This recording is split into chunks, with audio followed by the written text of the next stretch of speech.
ज्ञान यज्ञ की इस अनोखी कक्षा में आपका स्वागत है। मैं हूं आरती। चलिए शुरू करते हैं आज का अध्याय। टैली ERP9 के इस अध्याय में हम सीखेंगे डे बुक में किसी निश्चित तारीख के ट्रांजैक्शन की संपूर्ण जानकारी प्राप्त करना और किसी एक सप्लायर या कस्टमर के साथ हुए ट्रांजैक्शन की संपूर्ण जानकारी प्राप्त करना।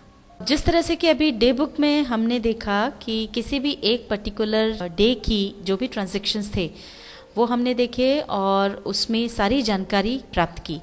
अब अगर आपको किसी एक पर्टिकुलर सप्लायर या कस्टमर की पूरी जानकारी प्राप्त करना है तो उसके लिए हम लेजर में जाकर के देखेंगे। तो पहले तो हम गेटवे ऑफ टैली से जाएंगे डिस्प्ले में और फिर यहाँ से जाएंगे अकाउंट बुक्स में। अकाउंट बुक से अब हम जाएंगे लेजर में। अब हमको जिस भी कस्टमर का लेजर देखना है, जैसे कस्टमर बी का लेजर देखना है, तो हम यहाँ पर गए। अब यहाँ पर देखिए कस्टमर बी की जो है वो डिटेल्स आ गई, पर यहाँ पर ये कंपनी का जो लास्ट ट्रांजैक्शन हुआ है वो 27 नवंबर को हुआ है और कस्टमर बी के साथ हमारा जो लास्ट ट्रांजैक्शन हुआ है वो 3 जुलाई को हुआ है। इसलिए 1 जुलाई से 27 नवंबर तक का पीरियड यहाँ पर आ रहा है। पर अगर हम चाहते हैं कि कस्टमर बी के साथ हमारे जितने भी ट्रांजैक्शंस हुए हैं वो सब हमको नज़र आए, तो उसके लिए हम ये F2 पर जाकर पीरियड चेंज कर लेंगे। ये हमने यहाँ से 1 अप्रैल चुन लिया। तो अब ये 1 अप्रैल से लेके उसके कस्टमर बी के लास्ट ट्रांजैक्शंस तक जितने भी ट्रांजैक्शंस हुए हैं वो सब हमको यहाँ पर नज़र आ रहे हैं। अब जैसा कि डे बुक में हमने पूरी डिटेल देखी थी, ये तो सामान्य डिटेल आ गई, डेबिट और क्रेडिट यहाँ पर हमको पता चल गया है।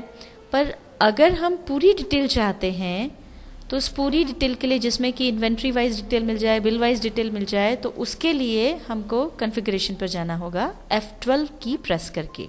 अब जिस तरह से हमने डे बुक में किया था, यहाँ पर भी हम ले लेंगे फॉर्मेट। हमने डिटेल ले लिया, बिल वाइज डिटेल्स को यस कर देंगे, कॉस्ट सेंटर छोड़ दिया, इन्वेंट्री डिटेल को यस कर देंगे, बैंक डिटेल भी यस कर देंगे, नरेशन देखनी तो भी यस कर देंगे। ये सब हम यस करते हुए आ गए। सॉर्टिंग मेथड हमने डिफ़ॉल्ट ही रखी है। अब शो रनिंग बैलेंस, इस ऑप्शन को अगर आपको यस करना है, इसमें कस्टमर बी का जो भी बैलेंस है वो हमको लाइन से दिखता जाएगा कि अगर हमने पहले 3000 का माल बेचा है, बाद में फिर 3000 का और बेचा, तो वो 3000 से बैलेंस बढ़कर 6000 हो जाएगा।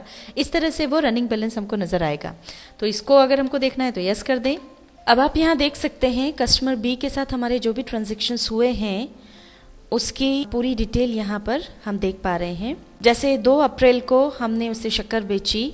यहाँ पर न्यू रेफरेंस में जो हमने बिल बनाया था उसका बिल नंबर यहाँ पर आ गया और 3300 रुपये की शक्कर हमने बेची है। उसके बाद 5 मई को हमने 10,400 रुपये की शक्कर बेची। तो चूंकि इसमें हमने रनिंग बैलेंस ऑप्शन को यस किया है तो ये सब इसमें जुड़ता जाएगा। तो ये जुड़ करके 13,700 रुपये हो गया। 15 मई को हमने 6,000 का माल बेचा है तो ये 19,700 रुपये हो गया। इस तरह से टोटल 23,000 रुपये का हमने माल बेचा और 3 जुलाई को कस्टमर बी ने हमें 3,000 रुपये दिए, तो ये इसमें से कम हो गए, ये 20,000 हो गए और फिर उसने 15,000 रुपये हमको दिए। तो इस तरह से ये 5,000 रुपये उसके बचे। अब जिस तरह से हमने डे बुक में आपको बताया था कि अगर आप कॉलम वाइज सारी डिटेल्स देखना चाहते हैं कस्टमर्स या सप्लायर्स की, तो वो आप यहाँ पर भी देख सकते हैं। कस्टमर बी की अगर हमको पूरी डिटेल चाहिए तो हम इसके लिए कॉलमनर वाला जो ऑप्शन है इस पर जाएंगे, ऑल्टर F8 प्रेस करके। अब यहाँ पर हम सबको यस करते हुए एक्सेप्ट कर लेंगे। अब ये देखिए